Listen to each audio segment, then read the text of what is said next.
tardes.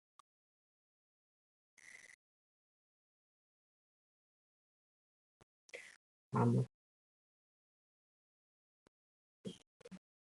¿Qué tal? Buenas tardes. Bienvenidos y bienvenidas a la tercera tutoría de Intervención Psicológica y Salud. Y hoy vamos a hablar, buenas tardes chicos, y hoy vamos a hablar de San Estrés, es decir, de cómo afecta, de qué es el estrés y de cómo nos afecta, tanto en el rendimiento como en la salud. Y ya sin más preámbulos, vamos a ello. El otro día, no sé si era con vosotros, que hablábamos de qué es exactamente el estrés.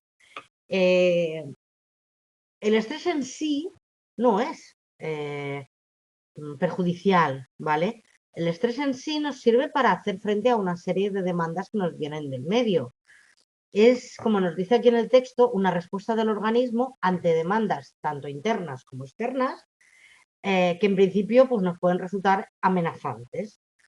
Consiste en una movilización de recursos fisiológicos y psicológicos para poder afrontar esas demandas. Cuando digo que nos resulta amenazante, no es que nos vaya en ello la vida, por supuesto, no tiene por qué, que también puede ser.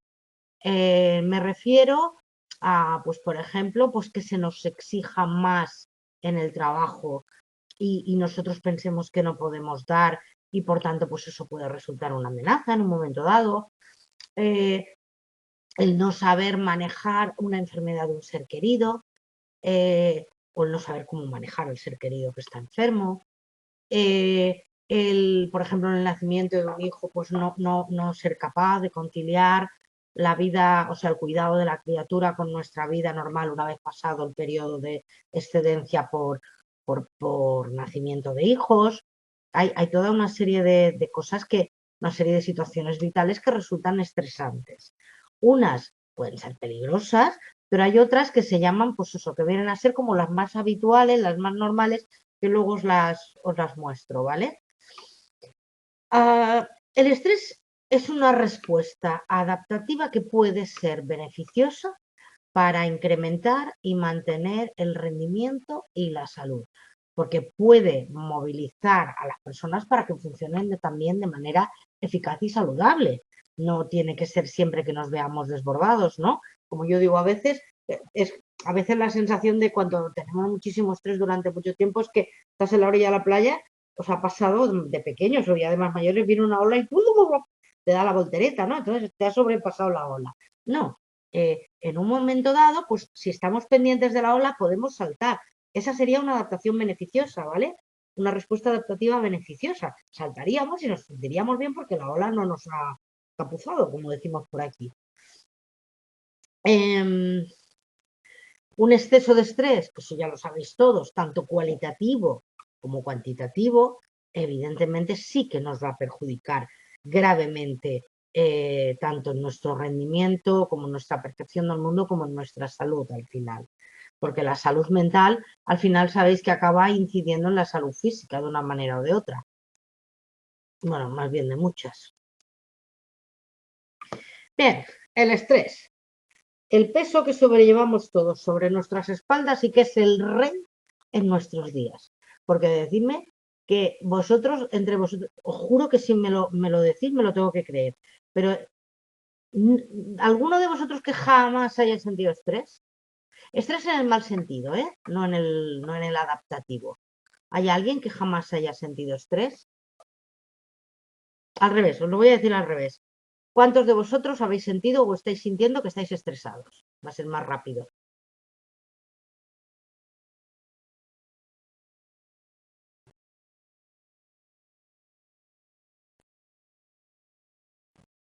Mucho dicen por aquí. Depende de la situación. En general, la exigencia de la vida moderna.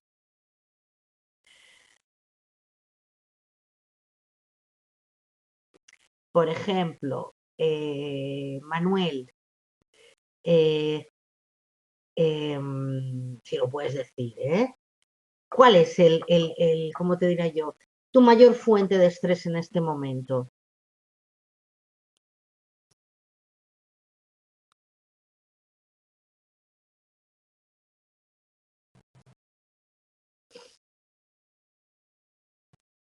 el trabajo y la salud.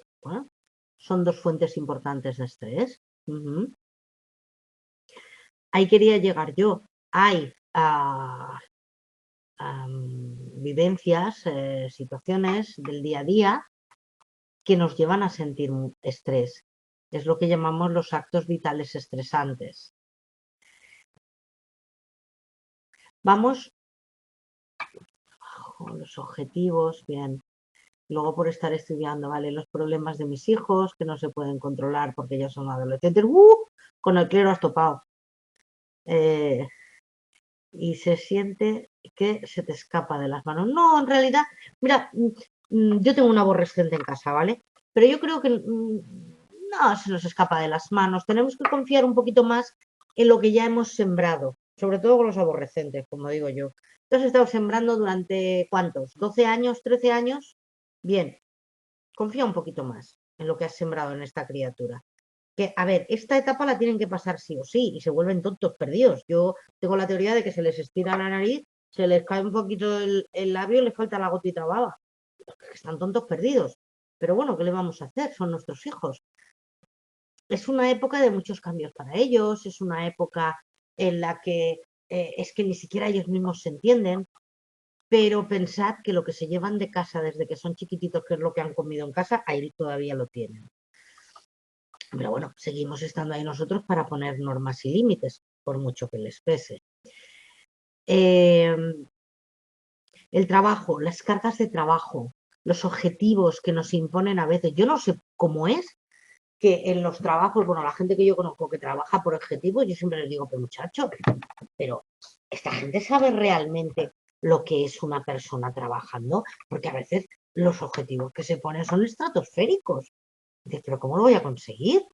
¿Cómo voy a conseguir un plus, por ejemplo, que te ponen ahí la zanahoria? Mira, si tú haces tantas ventas, o si cierras tantas cosas, o si haces tantos tal, tendrás un plus de no sé qué. Entonces, ahí venga, dale y dale. Pero es que no puedo llegar, es imposible. Claro, eso quieras que no, pues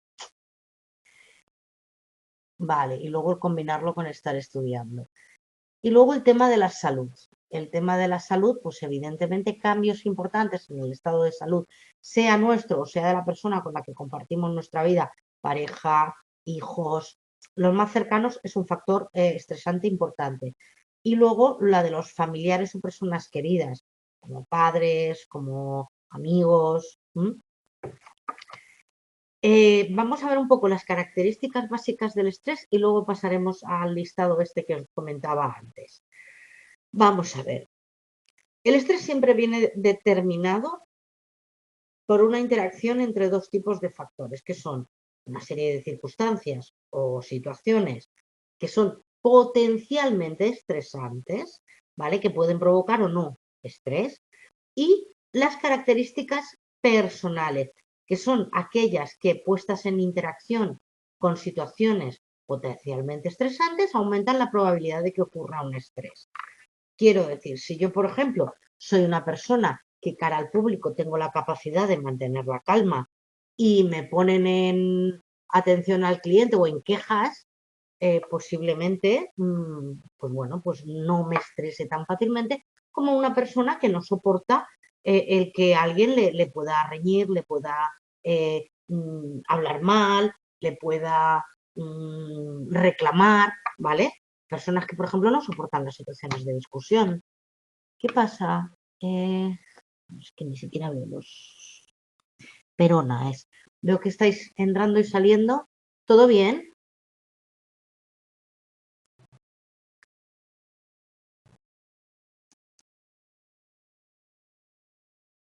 Bueno, mientras tanto, solo veo la diapositiva 4.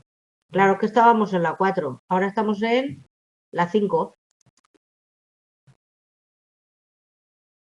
¿Ves la 5?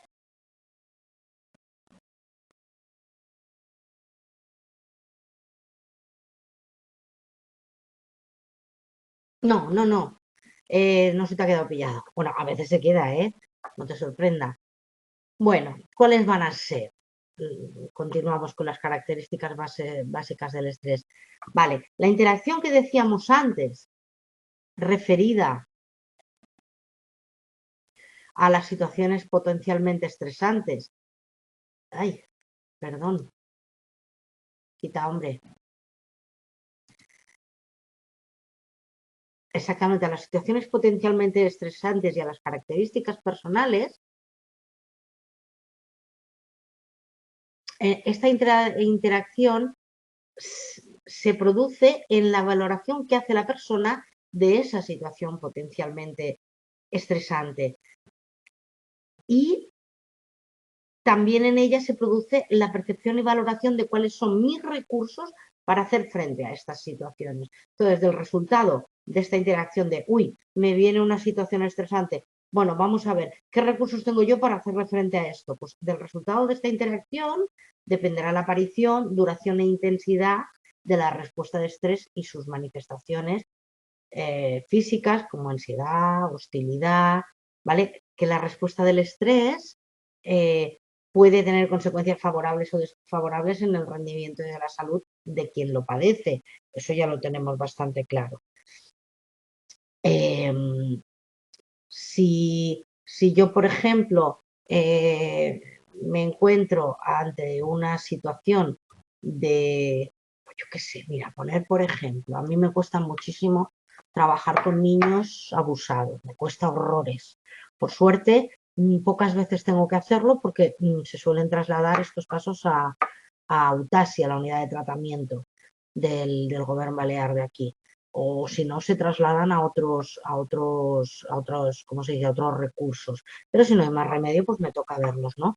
Pero si, por ejemplo, si para mí tener que ver un niño cada tanto tiempo me resulta estresante, ¿por qué?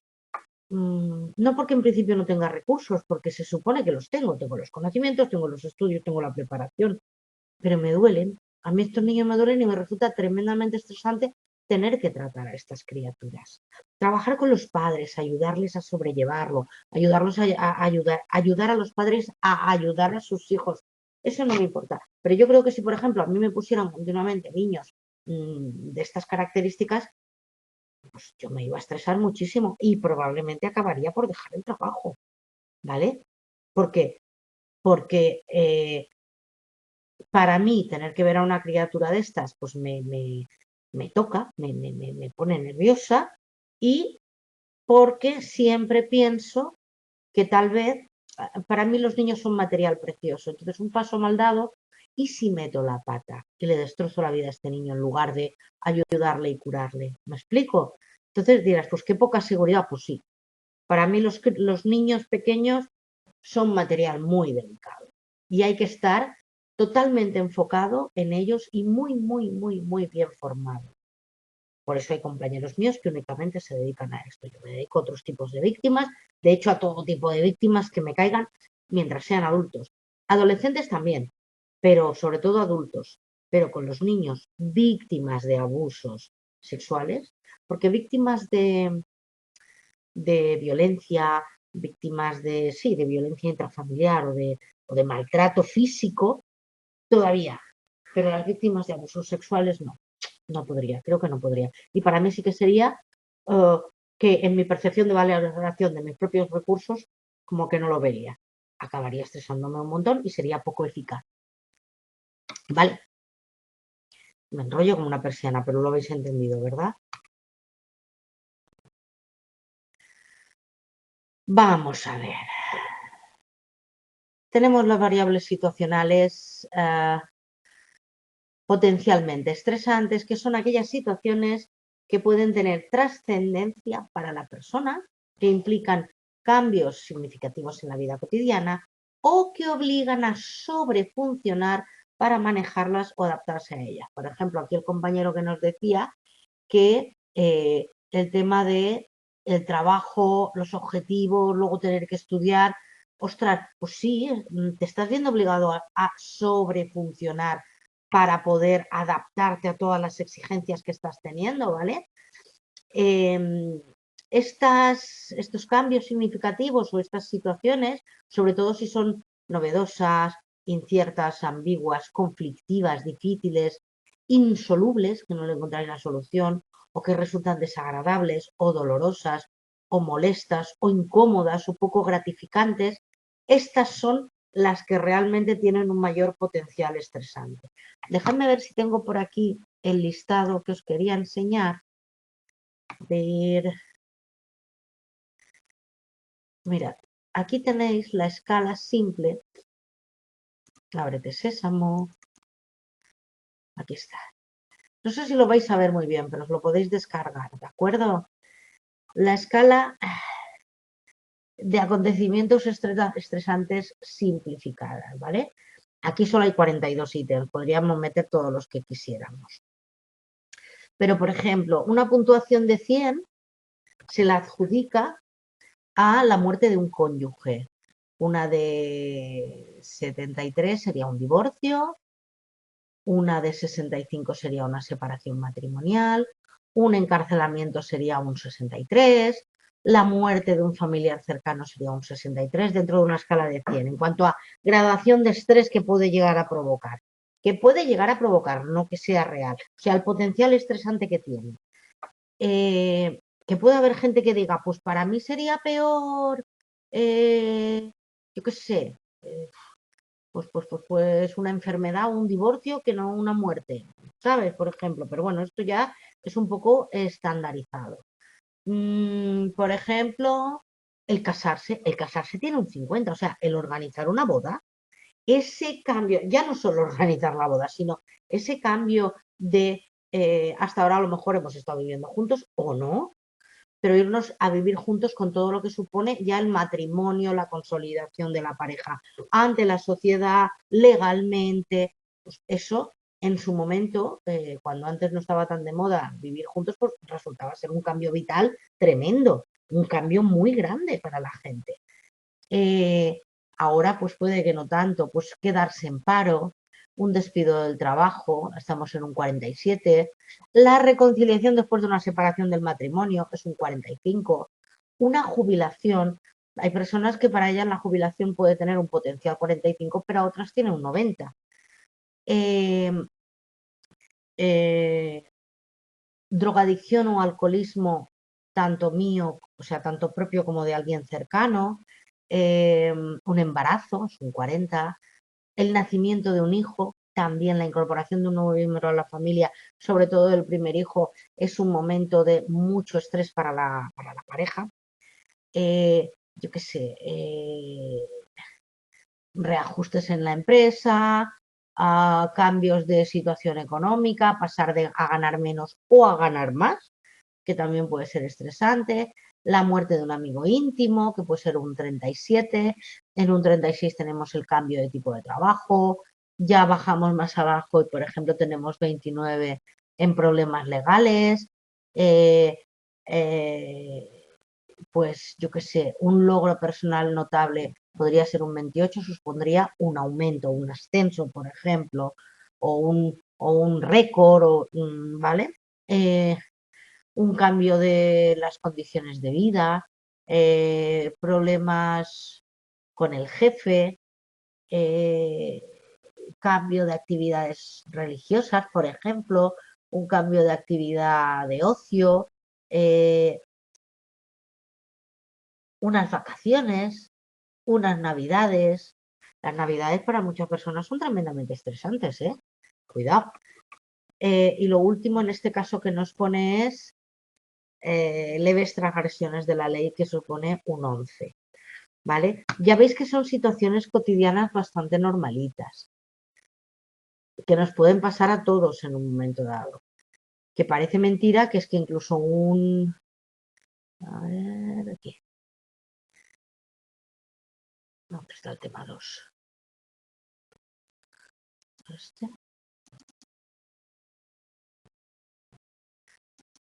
A ver. ¿Es este? No, perdón, que me he colado, que me he ido al otro tema. Aquí.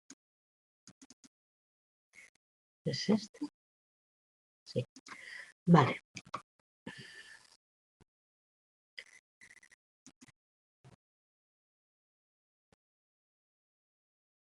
¿Cuáles van a ser las características de estas situaciones potencialmente estresantes?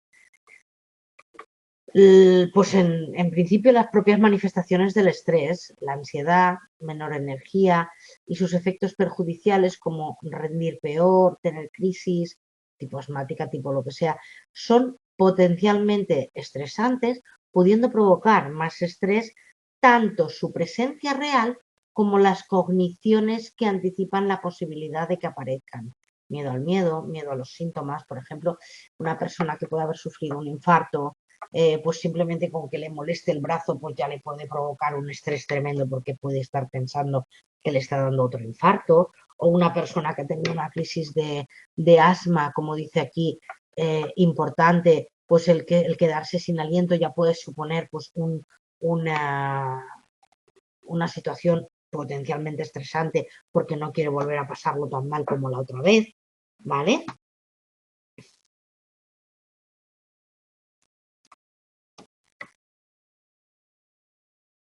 Estas situaciones, que son potencialmente estresantes, se pueden presentar de dos maneras.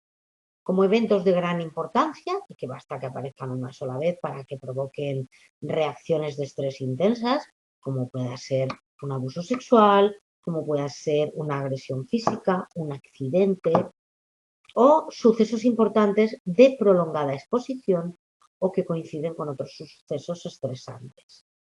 También puede tratarse de múltiples sucesos menores que van sumando impacto estresante, situaciones positivas que lleven algún elemento amenazante, como por ejemplo un ascenso, nacimiento de un hijo, o déficits impactantes para la persona, como podría ser la monotonía en el trabajo, los bajos niveles de actividad, el burnout, el estar quemado en el trabajo, ¿vale?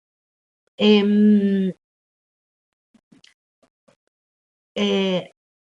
Los que suelen encontrarse con más frecuencia suelen ser los sucesos de prolongada exposición o múltiples sucesos menores que van sumando impacto estresante.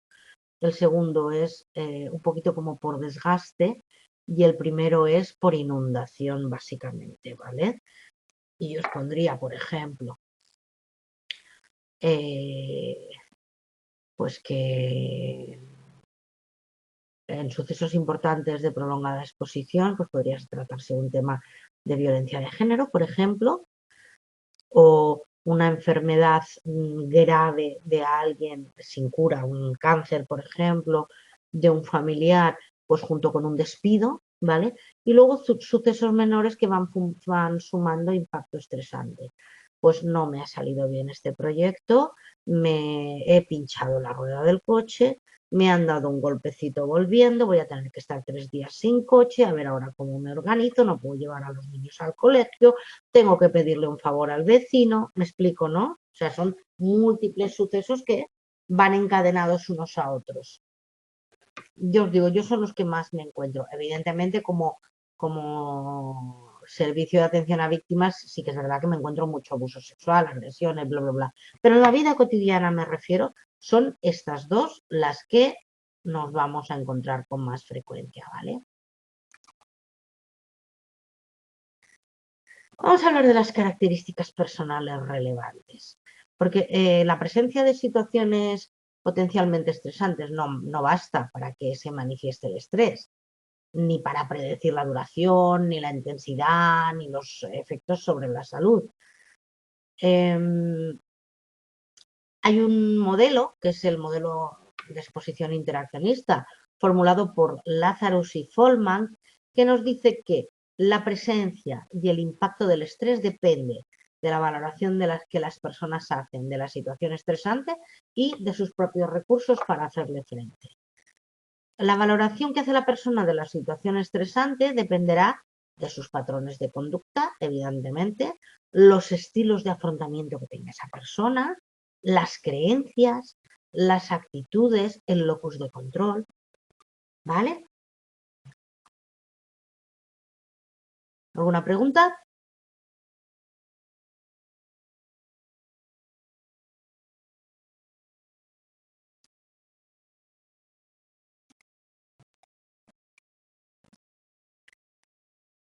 Continuando con las características personales relevantes, y patrones de conducta, tenemos el patrón de conducta de tipo A, que son personas con altos niveles de competitividad, personas muy competitivas, impacientes, un poquito hostiles. Y luego está la ausencia del patrón de dureza, que sería el control, el compromiso y el reto, que aumentan el valor amenazante y aumentan el valor de las situaciones potencialmente estresantes.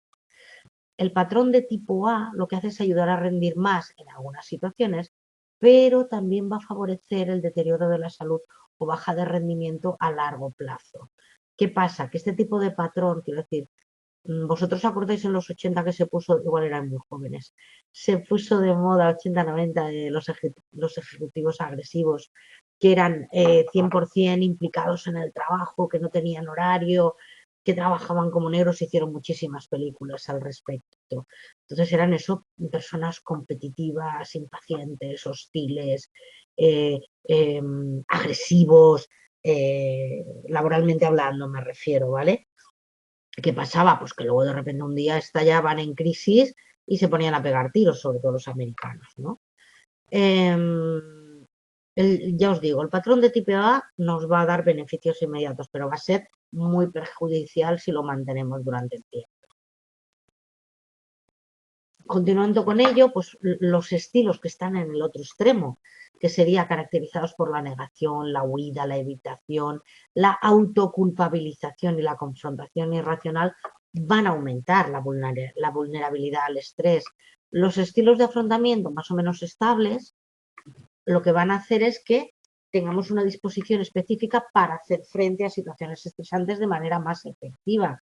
¿Por qué? Porque sabemos si tenemos unos estilos de afrontamiento un poquito estables, seremos capaces de valorar o de ver en su medida correcta o de medir en su correcta medida los recursos personales que yo tengo para hacer frente a esto que me viene, ¿vale? Y no voy a darme cabezazos contra el cristal como una mosca para conseguir algo que no puedo. O sea, voy a tener unas expectativas realistas y voy a trabajar de manera positiva para lograr llevar adelante todo dentro de lo que serían un estilo de esfuerzo coherente, ¿vale?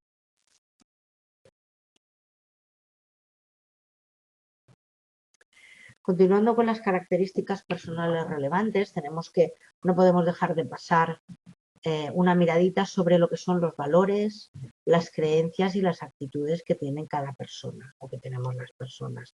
Beck decía que el contenido de los valores, creencias y actitudes más estables dentro de la persona afectarán a la interpretación que hacemos de las situaciones, evidentemente.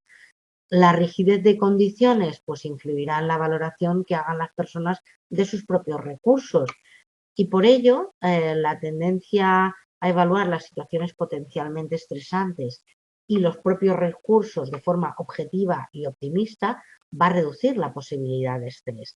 Claro, esto nos va a implicar que tendríamos que contemplar los hechos independientemente de los propios valores, creencias y actitudes, sino dejando un poquito de lado esto, que es prácticamente imposible, y tomando conciencia de cuáles son nuestras habilidades para afrontar esto.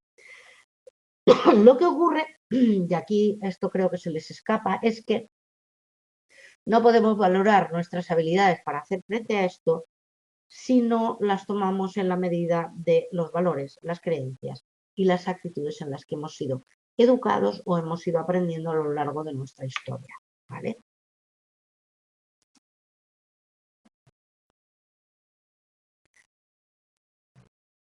A ver, es cierto que si desarrollamos una valoración objetiva tendremos mayor probabilidad de poder afrontar con éxito el estrés, pero no significa que no vaya a aparecer el estrés, ¿vale?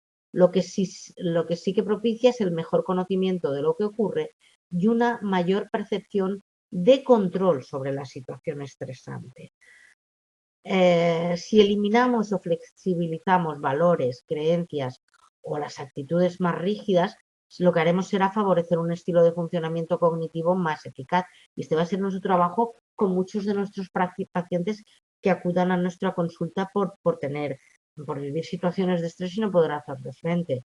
El trabajar con lo que son las creencias, con los valores y con las actitudes va a ser uno de los pilares principales para empezar con un nuevo estilo de afrontamiento, para que estas personas aprendan nuevos estilos de afrontamiento que les resulten más eficaces a la hora de funcionar de manera normalizada en la vida cotidiana.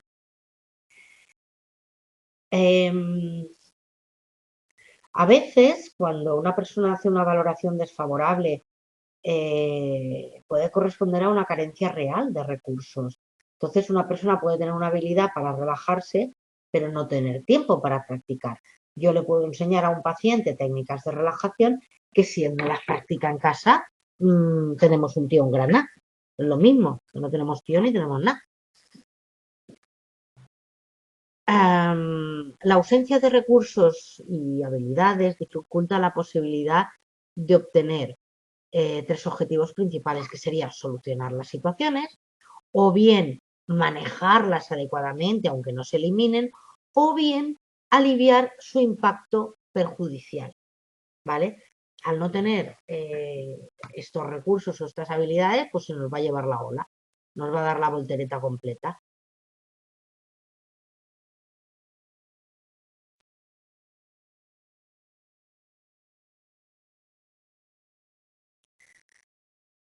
Los apoyos sociales. Vamos a hablar de apoyos sociales. Hay unos apoyos sociales adecuados, más el apoyo social percibido, aunque no sea real, amortigua las experiencias estresantes. ¿Por qué? Porque el apoyo social es esencial. Nosotros somos seres sociales.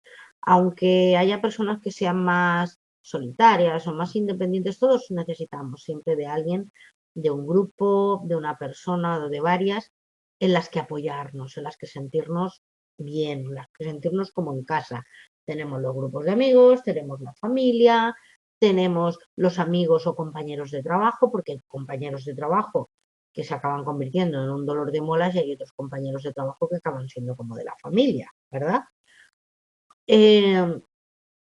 Entonces, el tener, por ejemplo, cuando me encuentro con casos de violencia de género o cuando me encuentro con casos de acoso, sobre todo de tipo laboral, de estos sangrantes, como os digo yo, una de las primeras partes que exploramos son los recursos de apoyo social que tienen las víctimas.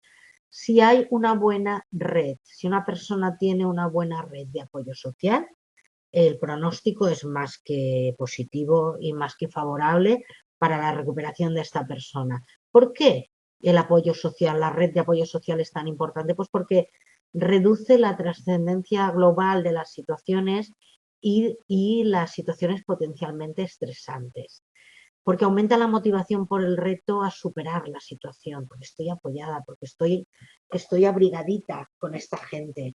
Eh, Porque incrementa la autoconfianza en los propios recursos, tener personas que están a tu lado, que creen en ti, que te animan, quieras que no, es una fuente de autoestima y si aumenta la autoestima, también aumenta la autoconfianza y por tanto los recursos que tenemos.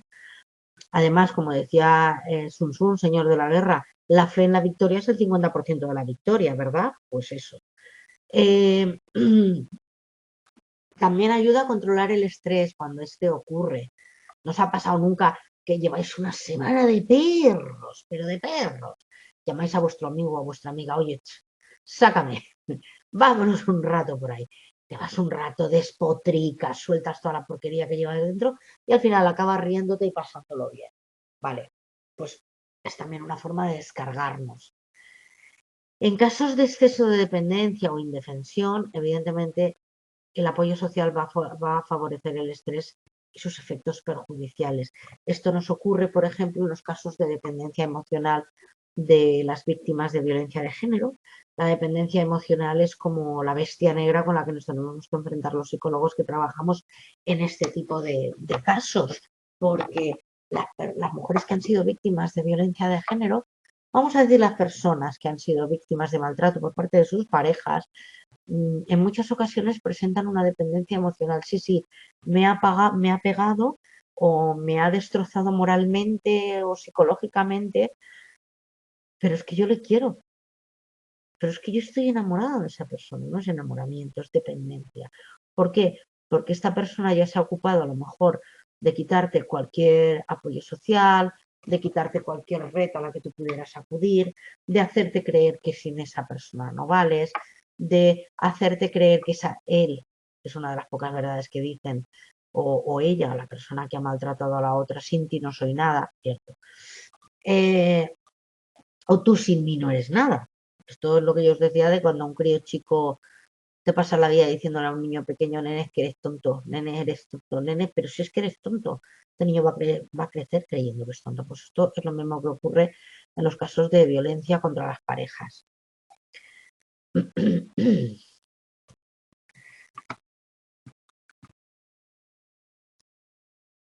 Y entonces es una fuente más de estrés.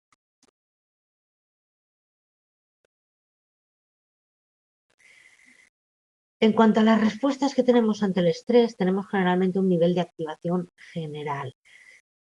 En la activación general del organismo se pone en marcha el sistema nervioso central y el neurovegetativo. Si aumenta la activación general, aumenta el estado de alerta, la actividad somática, la actividad simpática, por ejemplo, frente a un examen, ¿vale? El estrés, pues será un aumento de la activación general.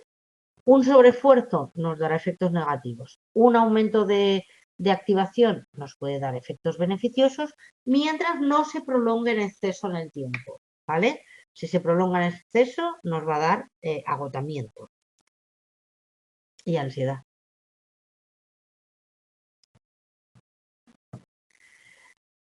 Si se da una disminución de la activación, aparece la depresión y el agotamiento con sus consecuentes efectos perjudiciales. Entonces, cuando hemos estado mucho tiempo en una activación muy elevada y ya no podemos más, la activación baja y es cuando aparece lo que os decía, el agotamiento, la depresión, el cansancio, etcétera, la postración sobre todo. Si un sujeto percibe que no puede hacer nada por mejorar su situación, se produce la indefensión aprendida, que fue un tipo de síndrome que describió y definió Seligman. En estos casos es mejor usar estrategias que ayuden a reducir el estrés para aumentar la activación general y mejorar el rendimiento. La indefensión aprendida, explicada por ejemplo en ratitas de laboratorio, esto lo hacíamos en laboratorio, lo siento, eran otros tiempos. Seligman hizo un experimento en el que ponía una malla electrificada en la base de, bueno, una malla en la base de la jaula de la ratita, y entonces la iba electrificando por trozos. Entonces la rata, pues, que se electrificaba en este lado, se iba al otro. Que se electrificaba aquí, se iba para allá. ¿Vale? Se iba moviendo la ratita según llega un punto en el que toda la base de la jaula está electrificada. Entonces, ¿qué pasa? La rata al principio corre como una lota de un lado a otro porque evidentemente antes moviéndose sabía que evitaba la descarga. Cuando se da cuenta de que haga lo que haga, va a tener el castigo igualmente, se queda quieta. Eso es la indefensión aprendida. Cuando has intentado todas las estrategias y sabiendo que hagas lo que hagas, igualmente recibes, entras en indefensión aprendida. Y lo único que haces es pues esperar cuándo va a ser la próxima. Y esto es lo que ocurre mucho con las víctimas de violencia, que después de intentar hablar, llevar la terapia, ir los dos a terapia, tenerle la cena preparada, no tenerla preparada, tener la mesa puesta bonita, tener la mesa puesta sencilla, tener a los niños acostados, no tenerlos acostados, daba igual, de todas recibía, entonces se produce la indefensión aprendida.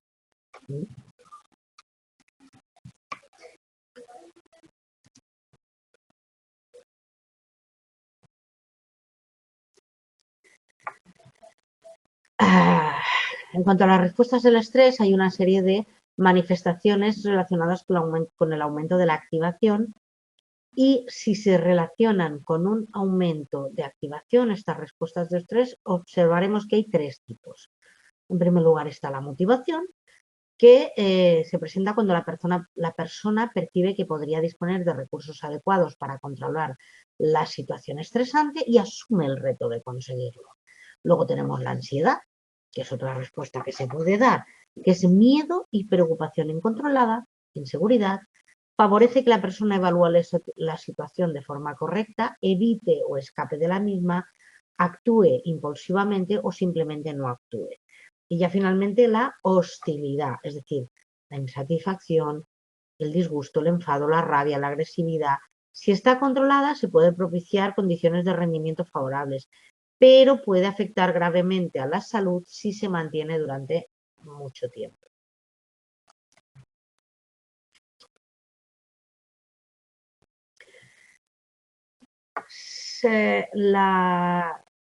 En cuanto a las manifestaciones relacionadas con la disminución de la activación, se sitúan en dos categorías. Tenemos, por un lado, la depresión, en la que predomina la indefensión aprendida, tenemos una autoestima deteriorada, se siente una frustración tremenda, la percepción hacia uno mismo es de fracaso, de culpa, hay sentimientos de inutilidad, se percibe desánimo, y lo que hacen es provocar una visión sesgada, rígida y negativa de la realidad. Hay una pérdida de interés, hay una pasividad, hay una lentitud y se da indiferencia. También puede ocurrir que se dé un agotamiento psicológico, que haya habido un sobreesfuerzo mantenido en el tiempo y que a pesar de tener recursos eficaces que no garantizan el control del estrés, quiero decir, que la persona, a pesar de tener recursos eficaces, no puede garantizar el control del estrés y entonces nos va a llevar a producir un desgaste, que es el agotamiento psicológico. Suelen ser personas que se mueven habitualmente en situaciones de estrés continuado y las manejan de manera adecuada, pero llega un momento que sienten que tienen menos energía, que pierden el interés, que tienen menor eficacia, etcétera. Y entonces nos encontramos con que el agotamiento lleva a la depresión al agotamiento, y ahí se nos cierra el círculo continuo, totalmente. Para prevenir el agotamiento,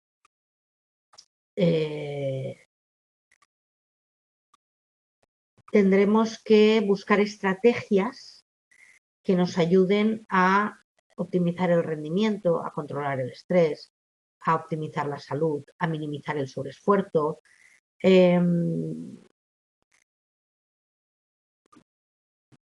Este tipo, bueno, para prevenirlo y para empezar a trabajar con él, porque el agotamiento psicológico lo vais a encontrar muy a menudo, ¿vale? Entonces, yo lo que siempre recomiendo, sobre todo en las primeras sesiones y para probar el grado de adhesión a la terapia que tiene la gente, es muy importante que se adhieran bien a la terapia, les propongo que se organicen el día. Es decir, que ordenen su día a día, que realicen una serie de ejercicios de relajación. Eso es lo primero que digo. Que coman bien y a su hora. Desayuno, comida, cena y entre horas pequeños picoteos saludables como pueden ser unos frutos secos, un poco de fruta.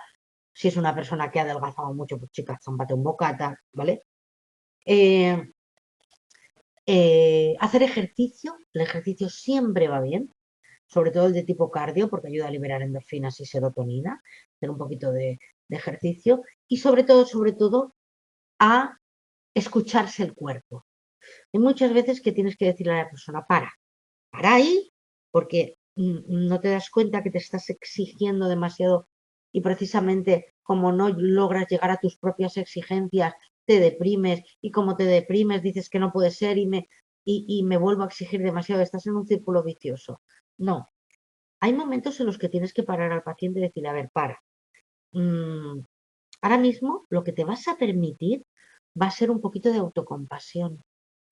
Tienes que aprender a entender que ahora no estás bien, que ahora estás bajo, estás con bajas defensas, estás con bajo estado de ánimo. Primero acepta eso. Pues es importante aceptar que no estamos bien. Y luego podremos empezar a trabajar. Desde el momento en que aceptes que estás bajo de estado de ánimo, aceptarás la tristeza. y aceptarás la función reparadora que tiene la tristeza, porque la tristeza, igual que las otras emociones, todas tienen una función de supervivencia.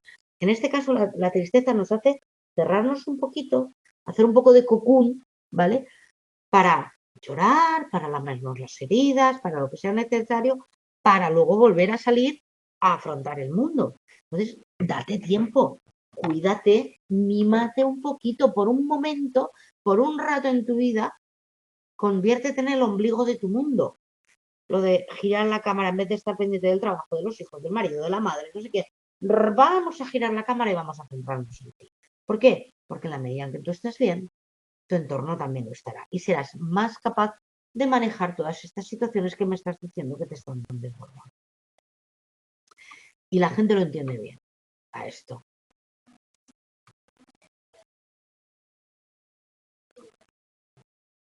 Vale, vamos a ver qué relación hay entre el estrés, la salud y el rendimiento. Entre estrés y salud, bueno, pues el estrés es uno de los principales factores de riesgo de contraer algunas enfermedades y favorece la presencia de factores de riesgo de otras. ¿Por qué? Pues porque, por ejemplo, un estado de alteración demasiado prolongado en el tiempo puede dar trastornos en lo que es la tensión arterial, en el corazón, etcétera. ¿Por qué? Porque también aumenta la vulnerabilidad del organismo. El estrés prolongado en el tiempo nos baja las defensas. Y eso está más que demostrado, ¿vale? Y provoca agotamiento psicológico. Y está en la base de muchos trastornos mentales como la depresión, como la ansiedad, como los trastornos de alimentación, los trastornos de sueño. Si el cuerpo no duerme y no se alimenta bien, o sea, ya vamos a lo primario, si el cuerpo no duerme, no se reinicia el cerebro, no se repara, no se restaura, ¿vale? Y el cuerpo tampoco. Entonces, si la persona no duerme bien, o sea, vamos a lo que es importante al principio. En el principio, como os digo, para conseguir esta adhesión al tratamiento les vamos a mandar tareas tan simples como intentar dormir y si no le mandas al médico que le den algo para que pueda dormir, e intentar comer bien. O sea, vamos a la supervivencia pura y dura del cuerpo, ¿vale? Según Labrador, el estrés se relaciona con la aparición de trastornos cardiovasculares, como os decía, taquicardias, trastornos respiratorios, taquipneas, trastornos inmunológicos, cáncer, es un provocador de precipitación, de agravamiento de otras enfermedades, como puede ser el SIDA, la artritis, tipos de trastornos endocrinos, y puede llegar a provocar, el SIDA no, ¿vale? Pero otros sí, el cáncer, los trastornos endocrinos, la diabetes, la hipoglucemia, trastornos dermatológicos, ya os conté los casos que he tenido de personas que se me ponen de color malva desde el cuello hasta los pies por un sarpullido que les sale, o incluso personas que nunca habían tenido, ¿cómo se llama esto? Este sarpullido que sale en los psoriasis, y de repente les sale la psoriasis y dices, ¿de dónde viene esto?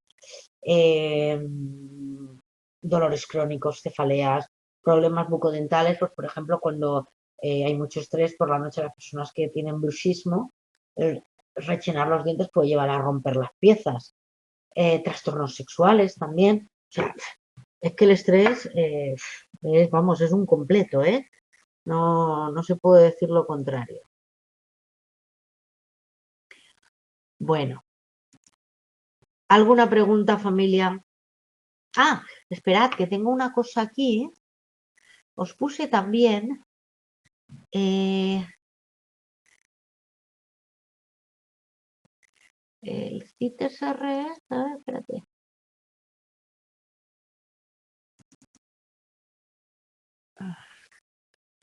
Momentico. Que estoy intentando que se abra. Venga, hombre, ábrete. No, esperad, no es este. El cuestionario de sucesos vitales. A ver si es este. Esto lo podéis pasar vosotros mismos.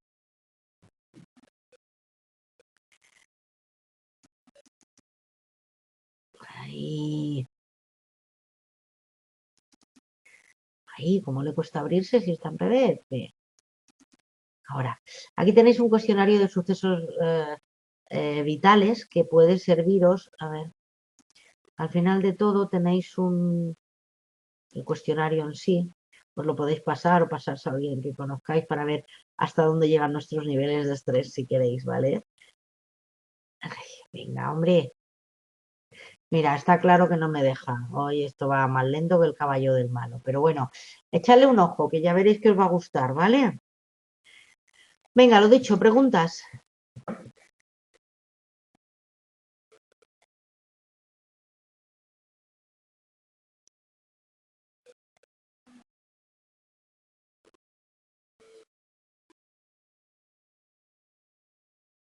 Esto se ha quedado colgado, ¿eh? ¿No hay preguntas?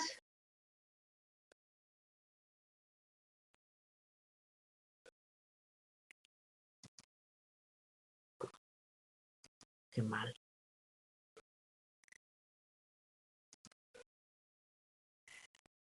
Qué mal, qué mal, qué mal. Bueno, pues nada.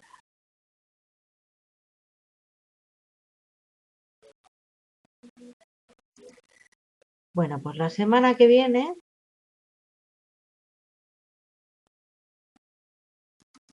id estudiando, ¿eh? Id estudiando, que luego nos va a pillar el toro. Que ahora nos parece que no, pero nos puede pillar después el toro. La semana que viene vamos a entrar en el tema de estrés postraumático y abusos a menores, ¿vale? Es un tema que está muy bien, es muy chulo, ya lo veréis. Os espero la semana que viene, ¿de acuerdo? Nos vemos. Chao. Y gracias por estar ahí.